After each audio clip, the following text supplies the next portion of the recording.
Hello po, magandang hapon po sa inyong lahat. Sa hapong ito ay pag-uusapan po natin kung paano tayo kikita ng malaki sa Sari Sari Store. Antabayanan pagkatapos nito.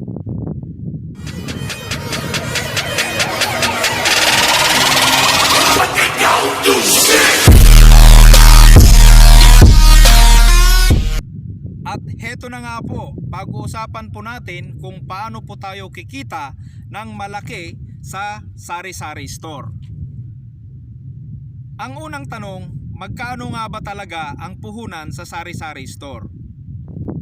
Well, ang masasabi ko dyan ay dalawang puhunan po lamang, ang 10K at 50K.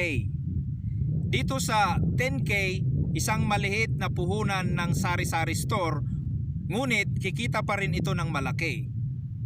At ganon din po dito sa 50K ay mas malaki po ang puhunan, pareho din po nakikita ng malaki. Ano nga ba ang sikreto? Ang unang sikreto ay kailangan, kung ikaw ang may-ari ng Sari Sari Store, ay kailangan mong eliminate ang middleman. Pag na-eliminate mo yan, lalaki ang kita mo. Ano ang example ng pag-eliminate sa middleman? Ito ang example. Tulad halimbawa, mayroon kang sariling saging at ito ay hinog na. Linuto mo ito, ibinenta mo sa iyong Sari Sari Store dahil ginawa mo itong banana Q. Na-eliminate mo dyan yung middleman. Walang kinita yung middleman. Ikaw mismo ang kumita dahil sa'yo yung produkto. Yan. At isa pang example, kung ikaw ay nasa probinsya, sa likod ng bahay mo may backyard ka, mayroon kang pananim na mga gulay, kahit anong gulay, tulad halimbawa ng sitaw, bataw, patani, yan, o di kaya kalabasa, talong, ampalaya, iluto mo yan, at pagkaluto mo yan, ibenta mo sa iyong Sari Sari Store.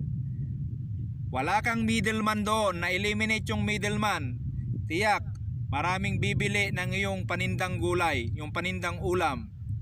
Yan. At pangatlo, kung mayroon kang space sa backyard mo, kahit mag-alaga ka lamang ng 40 piraso na 45 days na manok, broiler na manok, yan ay ikaw mismo ang magbenta niyan. Ganito ang kita mo dyan. Kapag yan, napalaki mo, ibinenta mo yan ng live, kikita ka lamang dyan ng 25 pesos. Pero kapag yan, drines mo, after 45 days, kikita ka yan ng 50 pesos sa isang manok. Ayan. Kaya, garantisado na mas malaki ang kita mo.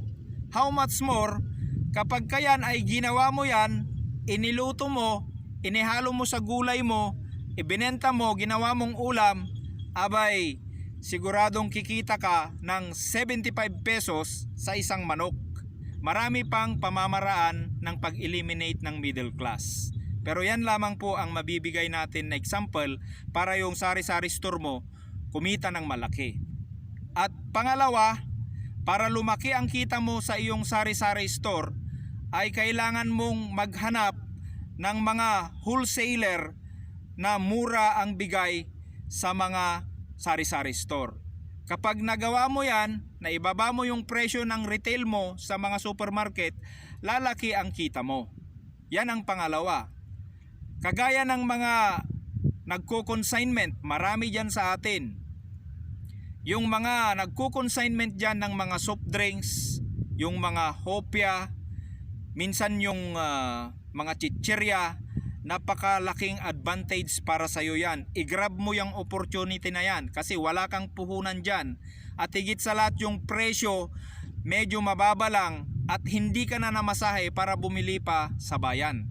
Kaya yan, i-grab mo lahat yan.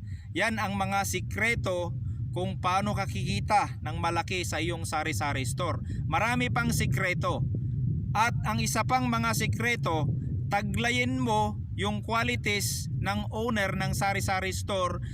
Sikapin mo na ikaw ay maging masipag, maging matyaga, at madiskarte. Yan ang importante. Yun nga ang diskarte, yung binanggit natin, yun na yung diskarte. Yung diskarte para tumaas ang kita mo sa iyong Sari Sari Store.